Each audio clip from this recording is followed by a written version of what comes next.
Hey the internet, this is Luck.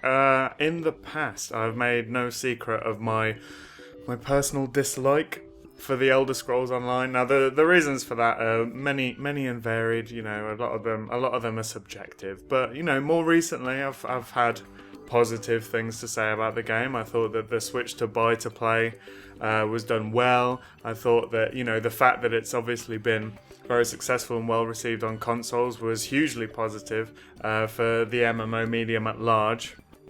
But you know, they've gone and found another way to annoy me with this DLC thing.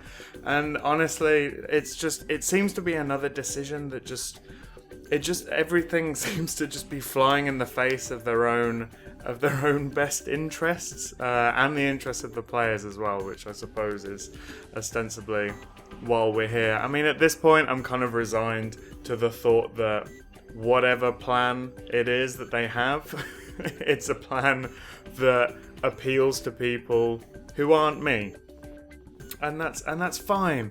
And I'm glad. If you are one of those people, I'm glad that you have something that you like. I'm not trying to take it away from you. Now, with that said, let's talk about the Elder Scrolls Online DLC.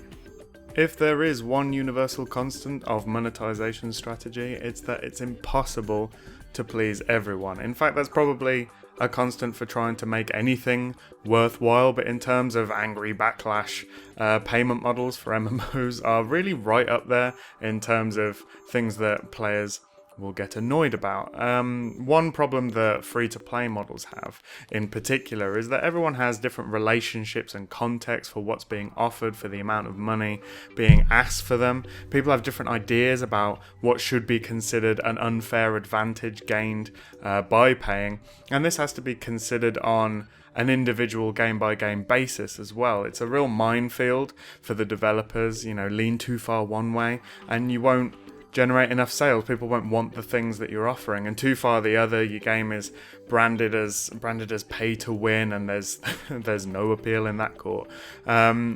If the dedicated audience for a game like what you're selling, the model can be great, and the added value of the free players to those paying players should never be underestimated. But if that small percentage of players who are paying doesn't like what you're selling, you have a real problem.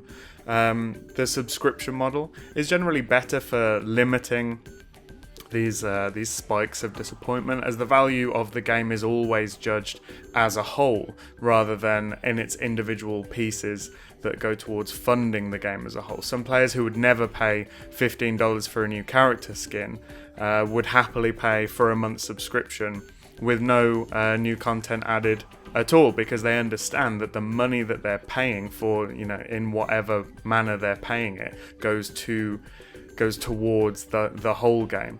Now, every business model has to be tailored to the game and to the desired audience. I think there's pros and cons to every single monetization strategy, and part of the reason I think they generate such heated debates is because there is no definitive answer, even for an individual game, let alone an entire medium and hugely diverse medium like MMOs.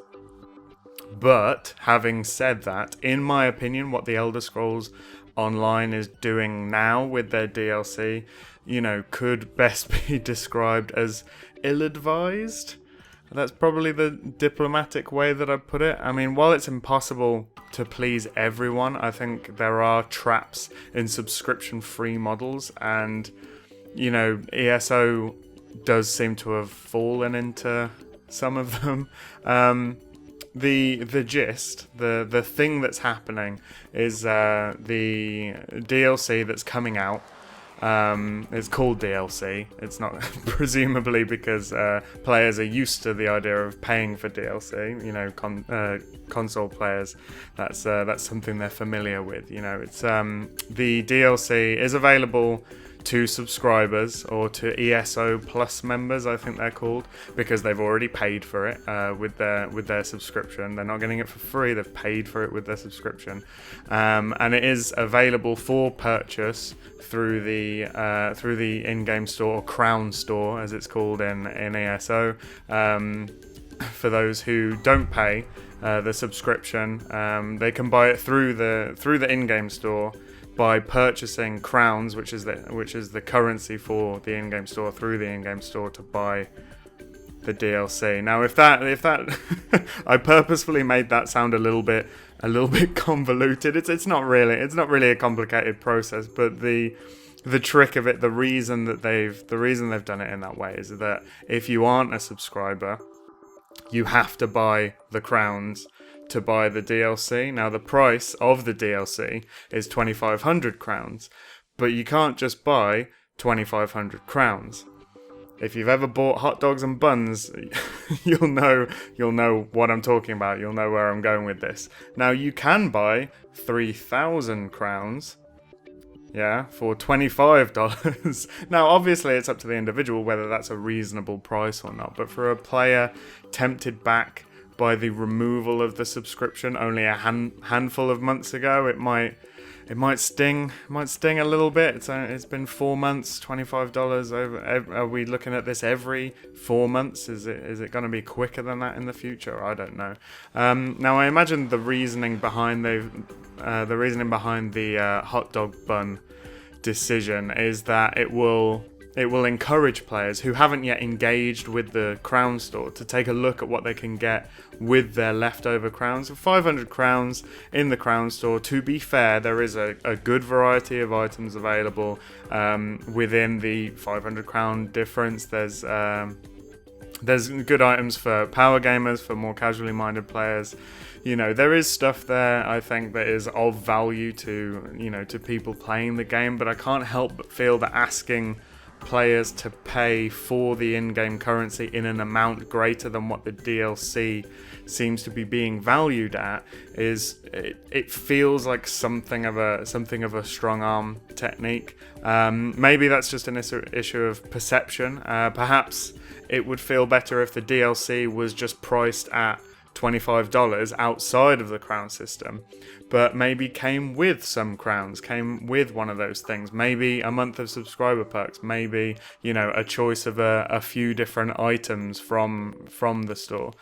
And I think that price is one aspect, but another that I think is potentially a bigger pitfall is driving a wedge between paying and non-paying players, as you're essentially diminishing the value of free players to the paying players. This means that the value free players have to the game is only in their potential to be converted to paying players. So inspect the incentives, in scare quotes, to ramp up as the divide between paying and non-paying players becomes greater.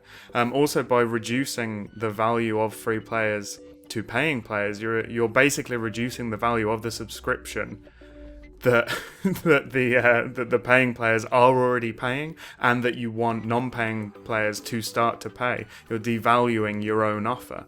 Now, I think maybe this decision was made because the overwhelming majority of ESO players are already subscribers, are already ESO Plus members, but this isn't the way to attract new players. This isn't the way to add value for current subscribers, and it's certainly not the way to generate the goodwill and trust needed to convert free players. So there it is. That's what I think. Do you think I'm being unreasonable? Do you think I'm being unfair to the Elder Scrolls Online on saying these things, or do you have a similar thought? Are you a player who was happy with buy to play, who now feels a little bit uneasy at the sort of backdoor like half subscription thing that looks like the plan is going to be moving forward, that sort of Destiny model of the constant paid DLCs? Are you someone who was really happy with the original subscription model of the game, and you think that this, just goes straight into like how you think the game should be played and how people should be encouraged to play it? Do let us know in the comments below, and give this video a like if you think it's a conversation worth having, if you think it's, the discussion, the feedback is valuable to anyone, and make sure you subscribe for many wonderful things from fantastic people, and I will see you again really soon. Thanks. Bye. Make sure to level up your MMO knowledge by visiting MMORPG.com, subscribing to our YouTube channel, and by following us on social media. To catch up on the week's biggest MMO news, watch our latest MMO FTW. And to see if there's a better MMO out there for you, watch one of our latest First Impressions videos. Thanks for watching.